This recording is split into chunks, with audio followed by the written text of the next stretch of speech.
Now here I have another unboxing of the Sony FX30. I've done an unboxing of this camera before, but the one that I unboxed was actually a used one I purchased from MPB. This one's a brand new one, and it's actually purchased from my employer. And as you can see, it's still sealed. So let's just get to unboxing it. Now, I said in my last video when it came to the Rode Pod mic is that I enjoy watching unboxings purely because I like to know what's actually supposed to be inside the box. Because I purchased this used and I'm not entirely sure I've got all the contents in there. I've got it all on video anyway, so I can actually check back to see what is expected in there to sort of like in a inventory list on somewhere online. But just in general, it's just kind of good to see what it's like opening up a brand new one. So here you are with some manuals and documentation, which I never pay attention to. So I'm just going to park that aside. Here you have a USB-A to USB-C cable. Now, to be honest, in 2024, I'm not entirely sure why they still include USB-A. I feel like they just need to give up on that and actually just have USB-C to USB-C. And then if anyone does need a USB-A, I'm sure it's kind of like the power brick scenario, which like now phone manufacturers don't supply because they just assume we all got power bricks. And I assume at this point, everyone's got USB-A. Correct me if I'm wrong on that one, but for the most part, every sort of creative professional that I know personally, they use USB-C through MacBook Pros or even modern day laptops. They don't even bother with USB-A anymore. So opening up even further, so here on the side compartment, nothing too interesting, just two figure 8 power cords. I would imagine this part is just usually for a strap. I don't know if the FX30 comes with a strap. So you got the NP-FZ100 battery, and this is the USB-A, which will connect to that USB-A to USB-C cable I just parked aside earlier, and that will go into the figure of 8, and then that's your charger. It's interesting that they do that as a charging solution. I don't understand why. At this point, Sony doesn't make something like this, which is an all-in-one. You got your USB there, and you can just connect that. That'll be so much more convenient. This one's by Ugreen, by the way. Not sponsored, wish I was. So there's nothing else in that side of the box. And then here is the camera.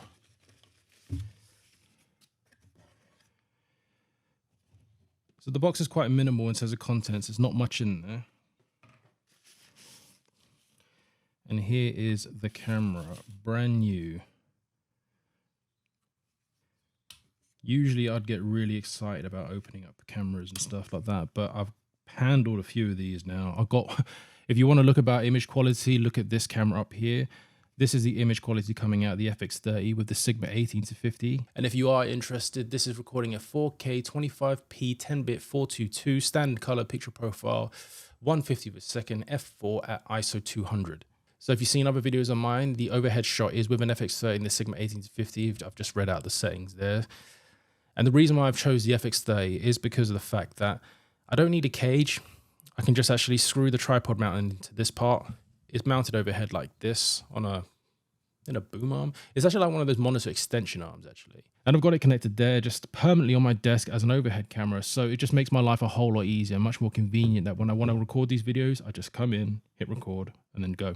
At some point, I probably do need to change the format of the videos just to add a bit more interest, but so far it's working fine in terms of getting the shots that I need. Overall, I do like this camera. As before, it's got an internal fan on it, so you don't actually have to worry about it overheating on you. The form factor of the body as well does look professional, which is in line with the FX line. So when you show up to a client job, it does actually look a bit more professional than, say, any other mirrorless camera that you could possibly bring. It looks a bit more like a specific dedicated video camera, which it is. The two downsides of this camera for me is the fact that it's APS-C and there's no mechanical shutter. You obviously got the FX3, which is the full frame variant of this camera, and if I could afford it, I would probably get that one instead. This, relatively speaking, is very cheap compared to the FX3. You just have to make some compromises when it comes to low light performance and the shadow depth of field that you can achieve. But overall, I'm actually pretty happy with the camera. I would definitely recommend it to anyone getting into video work. You got tally lights along the body here. So we've all done it where we've hit record, we walked away, and then we think, did I hit record? And you want to go back and check, you can actually just look at the front of the camera here. There's a little light that indicates it's recording. There's a tally light here. You've got many mounting points. So you can attach various different accessories like monitors, microphones, and so forth. I'm not really maximizing this camera's capabilities to its fullest, so I couldn't tell you the ins and outs of it fully. I just know for whatever I need it for, it's done the job perfectly fine. My biggest criticism with this camera though is the low light performance, and that is more noticeable for me when I'm shooting S-Log. So to anyone who followed this channel in the past, you already know why I've got two microphones in front of me, and that is because I'm doing an audio comparison between the two microphones. But to anyone who has only just come for the FX30 unboxing, you're probably thinking, what nutter am I just doing a review with two microphones in my face?